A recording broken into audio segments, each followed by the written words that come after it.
ಇದು ನೀವು ಇಂಟರ್ಮೀಡಿಯೇಟ್ ತನಕ ಕಲ್ತಿರುವ ಎಲ್ಲ ಕಾನ್ಸೆಪ್ಟ್ಸನ್ನು ಹಿಡ್ಕೊಂಡು we will try to do a small project. We will see what it is. So it would be a student management system. ಅಂದರೆ ನೀವು ಸ್ಕೂಲ್ಗಳಲ್ಲಿ student marks ಎಲ್ಲ entry ಮಾಡೋದಿದ್ರೆ ಅವರ ಮಾರ್ಕ್ಸ್ ಮೇಲೆ ಒಂದು ಡೇಟಾ ಅನಾಲಿಸಿಸ್ ಪ್ರೋಗ್ರಾಮನ್ನು ಅಂದರೆ ಒಂದು ಲಾಜಿಕ್ಕನ್ನು ಬರೆಯುವ. ಸೊ ಪ್ರಾಬ್ಲಮ್ ಸ್ಟೇಟ್ಮೆಂಟ್ ಏನು ಅಂದರೆ you have a set of students, maybe let's take may be ಒಂದು 3 ಸ್ಟೂಡೆಂಟ್ಸ್ ಅವರ ಮಾರ್ಕ್ಸ್ ಇದೆ.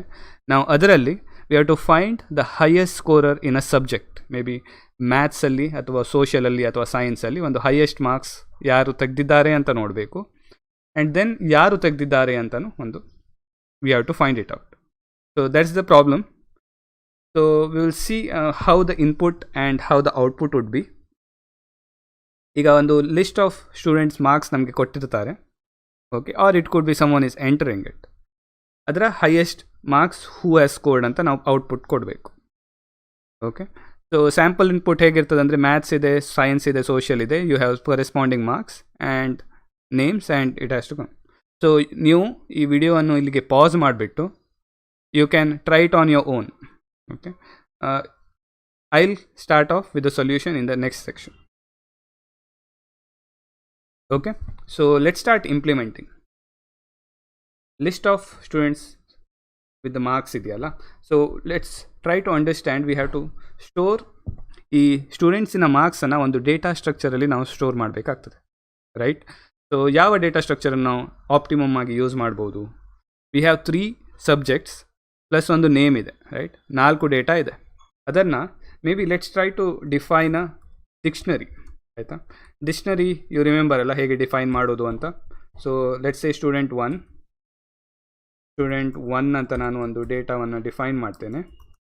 ಅದರಲ್ಲಿ we are defining a marks in a dictionary format.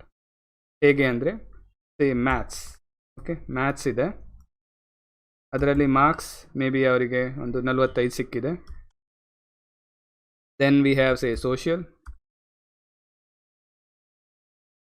Okay, so social let's say some marks, right, 75.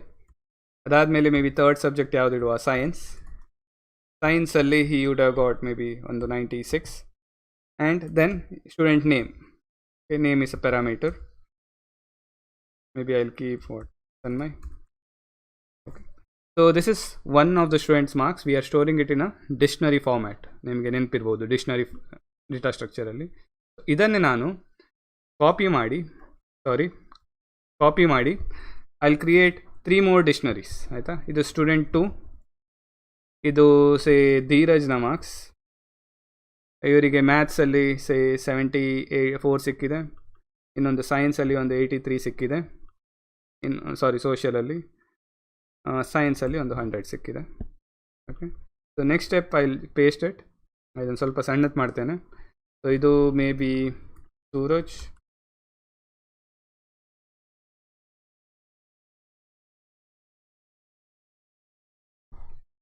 ಇದನ್ನು ನಾನು ಇವರಿಗೆ ಮ್ಯಾಥ್ಸಲ್ಲಿ 98, ಇವರಿಗೆ ಒಂದು ಇದರಲ್ಲಿ ಒಂದು 62, ಇದರಲ್ಲಿ ಒಂದು 23.